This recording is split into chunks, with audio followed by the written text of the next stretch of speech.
Hey there, I'm Chris Detchen with the Will Steger Foundation. We are on the second to last day of COP15 here in Copenhagen, Denmark. And some members of the Will Steger Foundation and I, together with Sustain Us and a few other organizations from the United States, have just had a meeting with three young people from Kenya. And they described to us some of the climate change impacts that they've been facing in Kenya: dying livestock, unpredictable rainfall, famines as a result of these things.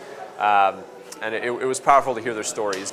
The dying livestock, the empty croplands and crop farms in arid areas, semi-arid areas in Kenya, agricultural lands that are no longer producing food or much food, that were producing a bulk of food just a few years ago, rainy seasons that cannot be predicted.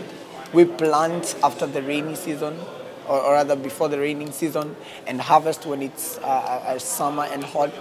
But we can't predict anymore. You plant and then the sunny season comes.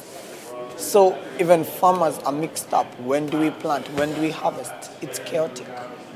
It's chaotic.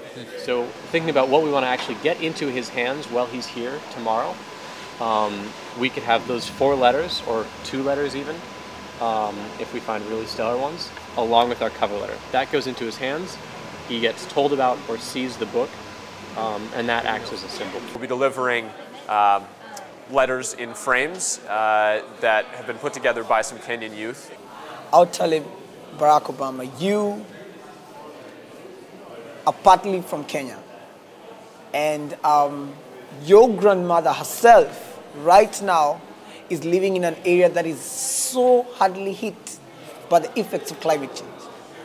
And I want you to feel this personally, because at the end of the day, you have a big say in the outcome of the deal that we will get here.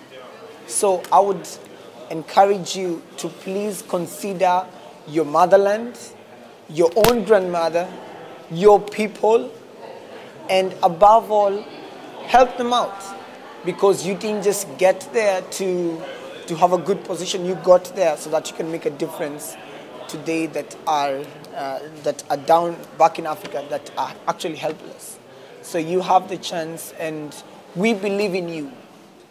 Climate change is not the change we believe in. We have put together some strategies for collaborating, and coming out of this session where we heard these really incredible stories, we've decided to try to put together a website that will feature stories from Kenya, and sort of a collaborative story sharing website that we can use to stay in touch with each other. I am really encouraged that we can have synergy between the Kenyan youths, and of course it will extend to African youths and the US youth.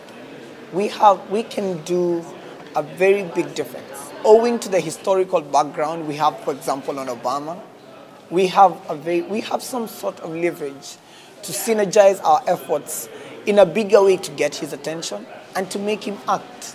So I have renewed hope, despite the fact that the climate change talks have been really discouraging and not very encouraging for the Africans. But I have hope that the youths are willing to make a difference here in Kenya and in the US. So if we come together, we make a powerful conglomeration that can make a tangible difference in our leaders, who are the policy makers and the ones that can actually make a difference that will affect us.